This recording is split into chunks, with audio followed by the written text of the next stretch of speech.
The Equality and Rights in Action project Galway focused on rights holders and the involvement of civil society in the public sector duty. Public sector equality and human rights duty is a requirement on public bodies, all public bodies, to have due regard to the need to eliminate discrimination, promote equality and protect human rights, and to do so across all of their functions. And what we did was we looked at developing a civil society panel. The civil society panel is made up of people that reflect the communities protected under the 9 grounds of the equality legislation and a 10th socio-economic ground. We're very lucky in Galway City to have civil society organisations such as Amach LGBTI+, Galway Traveller Movement, Access for All and many others. Representatives came from those organisations and represented, the authentic voice of travellers, the authentic voice of the LGBTI+ community, people who worked in homelessness services, people, migrants themselves, disabled people, and all of those voices came together on the civil society panel. And we learned such a huge amount about the public sector duty and the steps that you take in relation to implementing the public sector duty and the role of civil society in that. Public bodies are required to assess, what are the equality and human rights issues that face the groups experiencing inequality and human rights issues? What are the issues that they face that are relevant to our functions? And to take steps to ensure that they are being addressed through their plans, policies, programmes and procedures. I think the potential of the public sector duty could be quite transformative.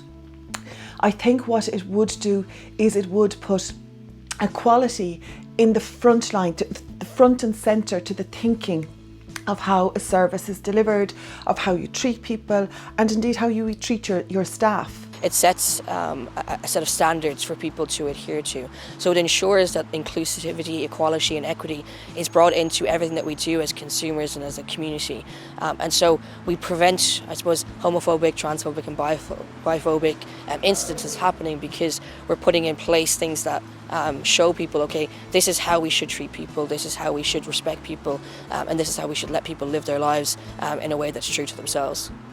And then the legislation introduces 3 specific steps that public bodies need to take. The first step is to undertake an assessment of the equality and human rights issues that groups face that might be relevant to the functions of the public body.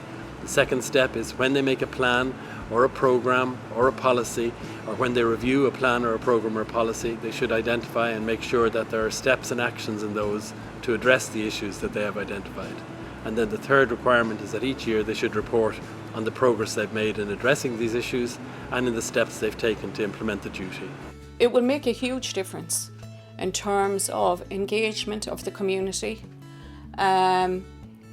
Also, having a good service that when a member of the traveller community tries to engage, that they feel that they're going to be treated fairly, that they're going to be treated with respect, that their issues are going to be taken into consideration. It is important for us for our voice to be heard so that when we tell our stories, when we project our skills, when we talk about our challenges, the community will understand and they get right information. It is also important for migrant community to be heard because without being heard, there will be no equal opportunity for everybody. And that comes back to equality, comes back to human rights. It goes one step further than just saying you can't discriminate. It's now the burden is on the people working in the public service to look at their policies, practices, their procedures, their behaviour, their attitude, and come to terms with the fact that they have to do their best to make sure that the person on the other side of the table is getting the best service they can possibly get from the state. And I think that, I talked about the power imbalance, that kind of shifts the power a little bit back in the client's favour, but it doesn't shift it to such an extent that they've now become over the person in the civil service. We are not a public sector body, but we have actually assessed our own organisation at a staffing level and at a client level in relation to public sector duty, and we found it beneficial. Staff have commented on the fact that they now know the values of the company. And as a result of knowing those values, they can see how they act out those values in their daily roles. And that has improved client and staff relationships. And it's beneficial then because, again, the company is confident that the staff are able to act based on the values that we have all worked on.